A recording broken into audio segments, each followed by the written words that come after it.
Hi friends, నమస్తే. టీచర్లు చెప్పనివి, పెద్దలకు తెలియనివి. ఎండమూరి వీరేంద్రనాథ్ గారి విజయ రహస్యాలు నెక్స్ట్ చూద్దాము.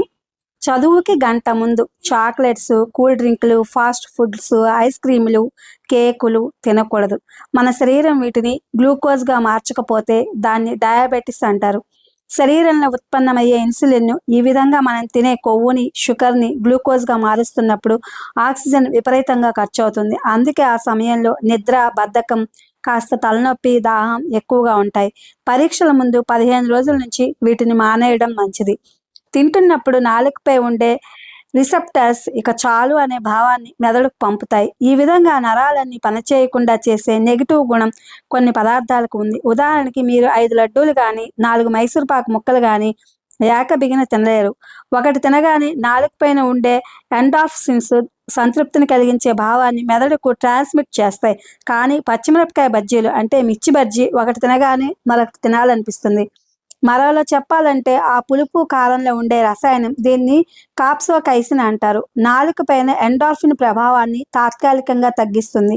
ఎంత తిన్నా తనివి తీరదు. అలాంటి పచ్చిమిరపకాయ బజ్జీలు, నిమ్మకాయ, చింత చిగురు, మామిడికాయ, టమాటా పప్పుల్ని రాత్రిళ్ళు మితంగా తినాలి. చదువుకు ముందు వీటిని తింటే ఆయాసం వస్తుంది. అంటే ప్రేవులు మెదడు నుంచి మరింత గాలి అంటే ఆక్సిజన్ని కోరుకుంటాయన్నమాట. ఆహారం జీర్ణం అవడానికి గ్లూకోజ్గా మార్చడాన్ని ఆక్సిలేషన్ అంటారు. ఆక్సిజన్ ఆ విధంగా ఖర్చయ్యే కొద్దీ నిద్ర వస్తుంది. దాన్నే భుక్తాయాసం అంటారు. సాధారణంగా మనం పొద్దున్న అన్నం, రాత్రిళ్ళ చపాతీలు తింటుంటాం. అన్నం తొందరగా జీర్ణమవుతుంది, కానీ మొదట్లో బరువుగా ఉంటుంది. రొట్టెలు నెమ్మది నెమ్మదిగా జీర్ణమవుతాయి, కానీ తిన్నప్పుడు కడుపుని తేలికగా ఉంచుతాయి. అందుకని ముఖ్యంగా విద్యార్థులు పగలు రొట్టెలు, రాత్రిళ్ళు అన్నం తినటం మంచిది. చిన్న చిన్న పనులు చేసేటప్పుడు ఇదిగో ఈ పని చేయడం వల్లనే నేను కొన్ని క్యాలరీలు కరిగించగలుగుతున్నాను అనుకుంటూ ఉంటే ఆ పనులు చేయడానికి ఉత్సాహం వస్తుంది. అవసరం తీరాక గ్లాసులు, ప్లేట్లు వాటి స్థానంలో పెట్టడం, లిఫ్ట్ కాకుండా విద్యార్థులు మెట్లు ఉపయోగించడం, పెద్దల పిల్లలతో కూరగాయలు తెప్పించడం, తన రూమ్ తనే తుడిచి అలవాటు చేయడం, పొద్దున్నే ముగ్గులు వేయించడం ఇవన్నీ బద్ధకాన్ని తొలగిస్తాయి. రోజంతా హుషారుగా ఉంచుతాయి.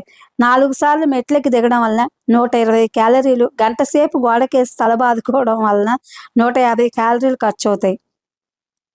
ఒక పిజ్జా తింటే 600 క్యాలరీలు పెరుగుతాయి. అది ఖర్చు అవడానికి 4 గంటల పాటు తలబాదుకోవాలి. ఏది బెటరో నిర్ణయం మీదే.